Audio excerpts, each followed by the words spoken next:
It's a little dangerous for me to share it because I know how many business people follow you and how many entrepreneurs, but I'm going to share it because it's my truth. The key piece is this. A lot of business builders, a lot of athletes think that it's work harder to achieve more. Well, that's been debunked by science. People's phones are costing them their fortune. You can play with your phone, or you can be monomaniacally focused on being a history maker and legendary. You don't get to do both. I want to remind people of who they truly are, and when they see Nelson Mandela or Oprah Winfrey, they say, they did it. But legendary is simply a testimony to ordinary people who thought differently, felt differently, and did different things, and thereby became who they were. And if they can do it, I can do it if I go all in. The human brain has a phenomenon called transient hypofrontality. The neocortex, as you know, it's the seat of thinking. It's our monkey mind, it's all the chattering, it's the stuff that says, Tom, you can't do it, Robin, you can't do it, what would they think, what if I fail, what if I get laughed at?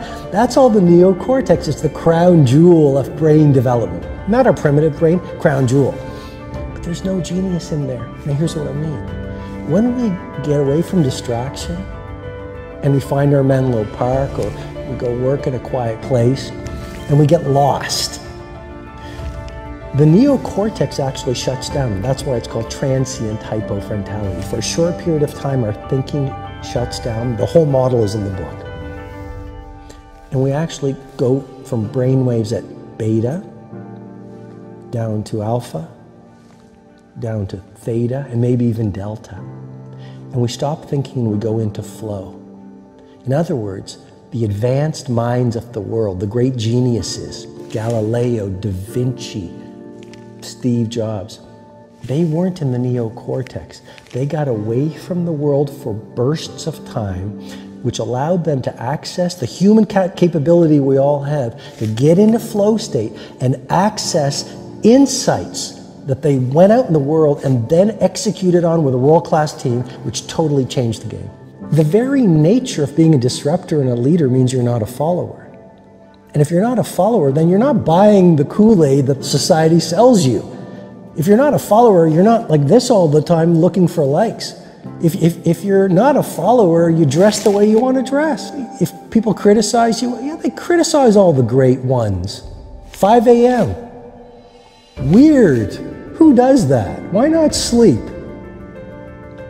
Leaders have to be willing not to be followers. It all starts with who you are, because you'll never rise any higher than what's going on within you. Before the sun rises is the time of least distraction. Before the sun rises, where you can build intimacy and fluency with what you want to stand for in your day. Before the sun rises, the luxury and tranquility of the early morning hours, you can do that deep inner work that will allow you to go out in the world and play at your best. So what the 20-20-20 formula is simply this. There's 3 pockets. The first pocket is move, 5 to 5-20.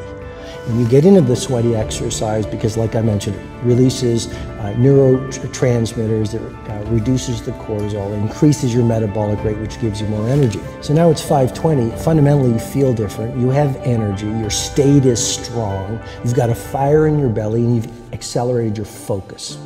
5-20 to 5-40 is the second pocket of the 20-20-20 formula, which is reflect. We live in a world where a lot of people are busy being busy, but what's the point of being busy around climbing the wrong Mount Everests? And so clarity is one of the DNAs of mastery. You know this. If you talk to the titans of industry and you talk to the people really getting traction around their ambition, these are people who have a monomaniacal focus on the few things that matter. They have an obsession bordering on a possession around the few priorities they want to build their life around. And so 5-20 to 5-40, the second pocket, you write in a journal, you meditate, you visualize, you do what I call in the book a blueprint for a beautiful day. Or you just sit in solitude and you think and you ponder and you reflect. And then the final pocket is 5:40 to 6 o'clock, and this is the victory hour. The final pocket is grow. One of the keys to epic performance is a relentless commitment to daily growth. The premise is basically this: as you begin your day, so you handcraft the rest of your day. And if you have consistently great days, you're going to have consistently great weeks, quarters, a year, and a lifetime. So your days are your life in miniature, and you got to get those mornings calibrated if you really want to win. We are built to progress. We know that the human brain craves novelty, and we are most alive, we have the most energy, we are most intimate with our best selves when we're progressing towards our mighty mission. Everyone's talking about mindset, but mindset is just your belief system, it's just your psychology. It's very important, but that's 25% of the personal mastery equation. The second piece is your heart set, and I worked on that. Purifying your heart, that's your emotionality, not just your psychology. You're never gonna make history, dominate your domain, and handcraft a world-class life if you've got a great psychology, but you're carrying the pain and sadness, disappointment and trauma of the past. Your health set, don't die. If you want to change the world, like dead people don't change the world. So health set, biohacking. There's a whole chapter on recovery and the essentialness of sleep. So really getting your health set right, but there's a fourth interior empire that I worked on that allowed me to go out in the world and pursue my magic. So it's not just mindset, and it's not just heart set, and it's not just health set, it's soul set. And soul set has nothing to do with religion. Soul set is about working on your character. So you re-access your nobility and your bravery and your authenticity and your decency. And you find a cause that's larger than your life. So when you go out in the world every single morning, people might ridicule you because every genius is ridiculed before they're revered. People might throw stones at you, but you use them to build monuments of mastery. People might not understand you because any disruptor is going to be misunderstood. And even if you're an army of one, a Galileo or a Steve Jobs or Phil Knight, you continue at all costs. I think what's happened on the planet right now is there's been a great seduction and a great brainwashing. When we are kids, we want to be astronauts. We want to be billionaires. We want to be history makers. We want to do all our dreams. And we stand in awe and wonder. And we're full of curiosity. And we're loving. And we're passionate. And we're strong. We're not afraid to be ourselves. But as we leave the perfection of childhood, the hypnosis and the brainwashing begins. Our well-intentioned parents say, oh, you want to be an astronaut? You want to start a business when you grow up? You want to paint like Jean-Michel Basquiat? Be reasonable. And George Bernard Shaw said it better than I ever could. He said, the reasonable man adapts himself to the world. The unreasonable one persists in adapting the world to himself. Therefore, all progress depends on the unreasonable man.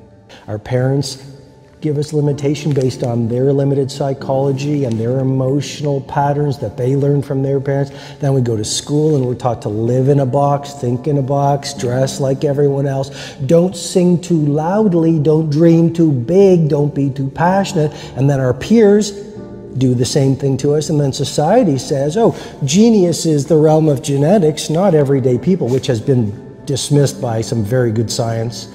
You know, I mean, the 10,000-hour rule that we all know from Florida State University professor Anders Ericsson, it just confirms so much. We live in a world that suggests the doorway to success swings outward. If you build the business, if you get the jet, if you get the money, if you get the cars, if you get the beautiful spouse, then you're going to be happy. I know mindsets, I know rituals and routines, I have systems. And it's not just go out there and live your dream and be happy, happy, happy. I mean, the book shares a lot of my methodology.